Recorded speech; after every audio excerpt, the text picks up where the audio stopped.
Right, Deborah, Andy, thank you very much for agreeing to do a video today. First off, can you just tell me a little bit about your firm and some of the services that you offer?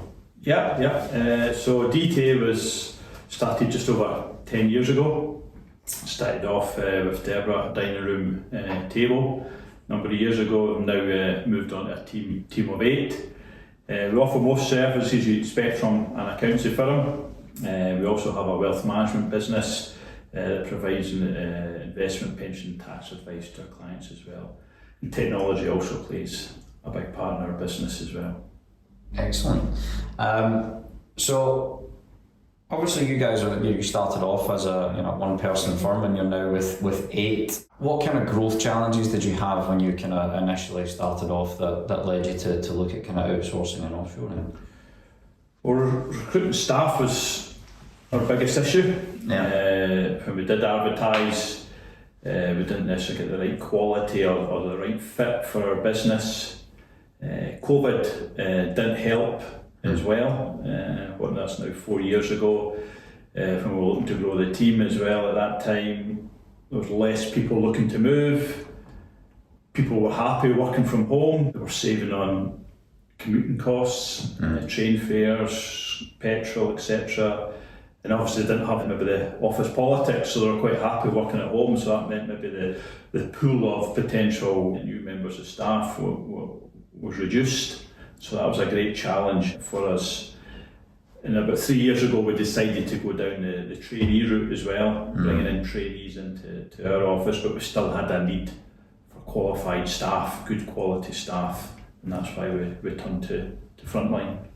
Excellent. And prior to Frontline, had you used any kind of outsourcing or offshoring before? No.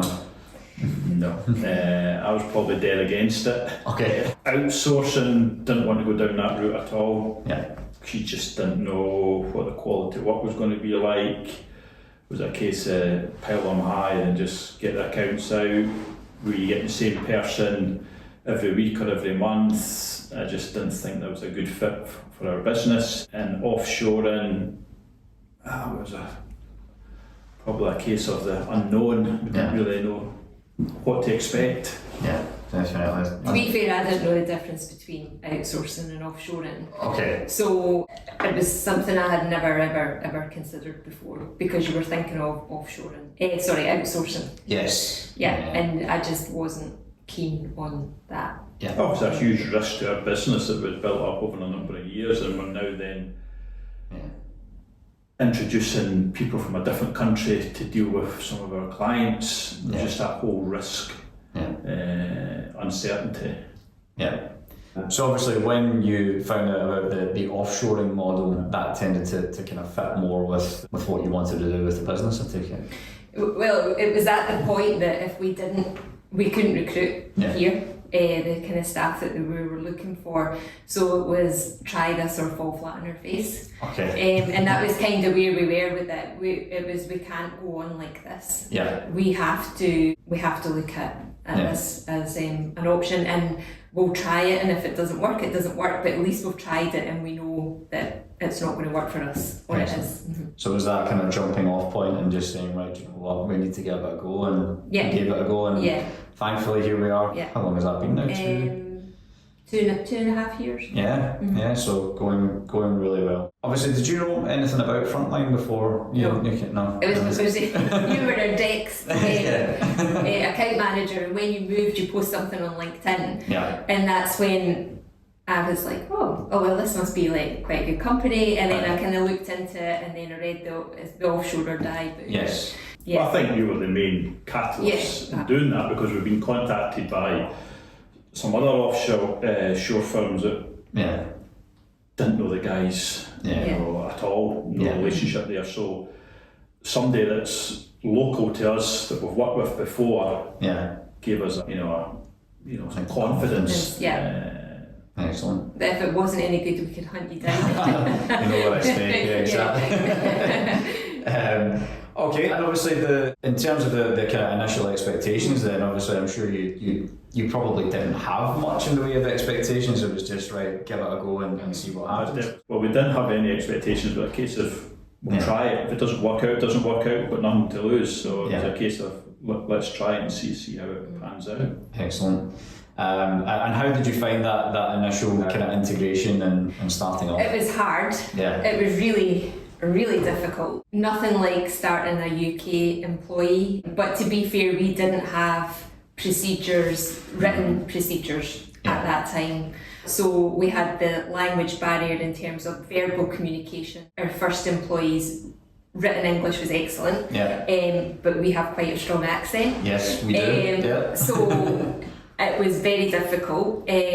So the first few months were really tough. And I think it was probably really tough for Kate as well. I think in some respects she was probably slightly abandoned. Right. You know, I don't think you learn a lot from your first employee. But fortunately, she stuck with us, and we stuck with her, and we have made like huge progress over the last few years. Excellent. And obviously, since bringing on your first employee, you now have an employee, and you have actually started developing all of those systems and processes, and everything is progressing along nicely. And it's something that I think probably as soon as you take on your first employee, you know you should be having these procedures. Unfortunately now there's new technology that makes it a lot easier to record these and then to get written procedures inside of those. So it's something we should have been doing for a long time. But we have been forced to do this. But it's really good for the UK staff as well, because everyone is now working to the same set of standards. Excellent. And there's trickier things that you would try and show someone, but they might not have to do it again for like 3 or 6 months, and then they need to ask you again, whereas now everyone does refer to these procedures written and video, and it makes life a lot easier, and the quality of certainly accounts production across the board is much better than it was even 6 months ago. I take it, Andy, you can go back to what you used to say at the bank and say, what does the manual say now? Exactly.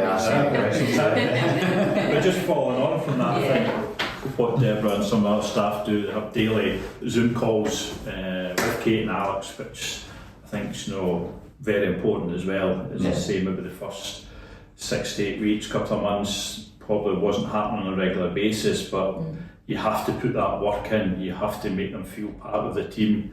You have to have the regular Zoom calls, WhatsApp chats, Slack. And you also have to try and find out a bit more about their own personality, what they like to do outside of work. It's not just a case of 9 till 5. It's what's their interests, as you would do if they were working in the office. Are you managing a team remotely? Is a skill that I've always said I didn't have. Right. And I think that's one of the reasons we always wanted staff here. They might have wanted to work from home 1 or 2 days a week, which is fine. But predominantly we wanted staff in the office. So that's been a really big learning curve for me, because I have had to learn how to manage them remotely. And both our employees in the Philippines are very much perfectionists. They want feedback, they want to know what they could have done better, and probably for the first 12 months I wasn't really doing that with Kate. So we do that, her and I have a specific call to catch up on any questions she's got for me, and then any feedback I've got for her every week. And some weeks it's just a social chat about what you did at the weekend, but otherwise it's feedback, and both Kate and Alex absolutely want that feedback. Fantastic. And you guys are actually taking that to the next level now. You're actually going out to see your team in the Philippines shortly.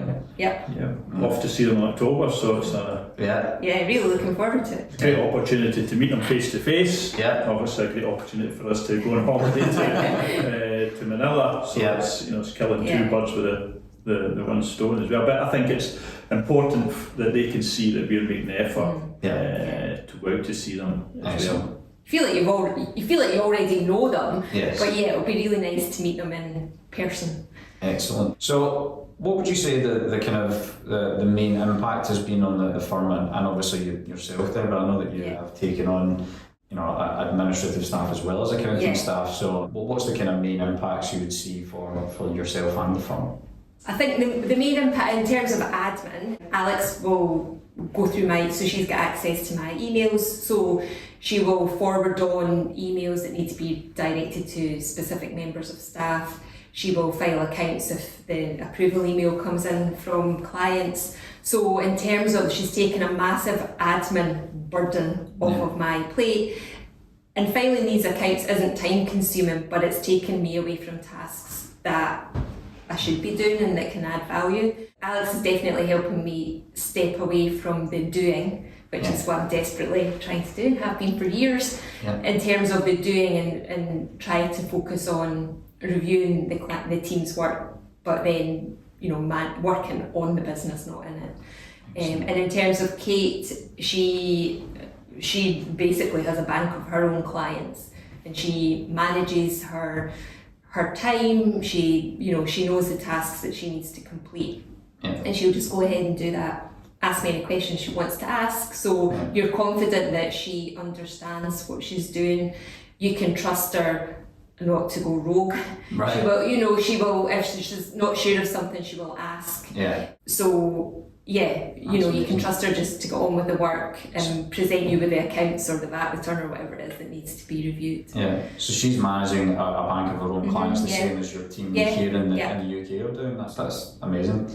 In terms of the level of support that you've received from Frontline, obviously I'm biased in asking this question, but it's good to know that you had the confidence to go with us because of the local connection. But in terms of the overall interactions you've had with the team in terms of HR, recruitment, how would you kind of describe them? I think it's been excellent. It's been very good, particularly in the early days when you bring on a new employee. There's regular Zoom calls.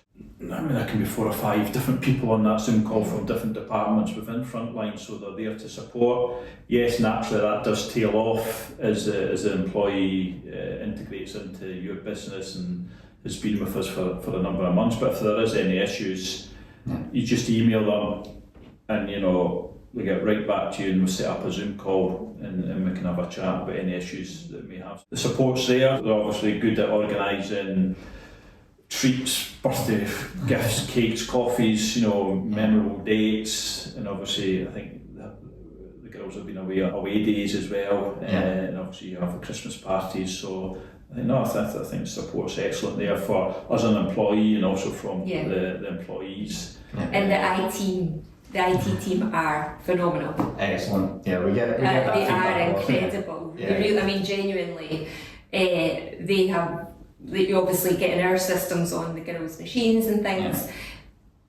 We've never had an issue with any problems at all, and our IT people can be on a call with them. It's brilliant. And then obviously we've had a few visits from various HR etc. here in our offices, and then obviously the event in Manchester in October last year was really good as well. So excellent, great to hear. And obviously, just for any firms that are in a similar situation to where you were before you started with Frontline, what advice would you give? It's not easy at the beginning, but I would definitely give it a go. We just felt that we just were in a never-ending cycle of trying to recruit, and we'll try this and that might work, and it just wasn't. So I would definitely give it a go. Be prepared for it being challenging. If us, you don't have all those procedures, but if you can take the time to do them, it makes a huge difference for the team here as well as any other team, and it just makes it easier if you want to grow as well, if you've got all those procedures. But well, that's it. I think I'll send you across the new client onboarding procedure manual that we have been developing for clients that are in that position, and just really helps you get started with developing all of those SOPs. But because that is feedback that we get a lot. Just doing it ad hoc at the beginning can be very kind of time consuming, but we're trying to systemize that as well, so that should hopefully help. Anything else that you guys would like to add, or anything? No, just thank you for joining Frontline. I'm not sure whether I made the leap, so thank you. That's good feedback. Thank you. I think I might have keeled over if I'd done it. But I think we would have still been frantically going round in circles trying to trying to recruit. It's interesting though, the last two roles that I had obviously were kind of with tech firms, and you know there's only so far that you know tech can take you before you actually need to put people in place. Which is why I kind of joined Frontline. So it's glad to hear that you know you guys have got the tech solutions kind of nailed down, I suppose. But now you've also got the people to operate them. Yeah, and I think we'll have another probably member of the team in 12 to 18 months, I would imagine. Yeah, excellent. Glad to hear it. All right, thank you very much, guys. That was awesome.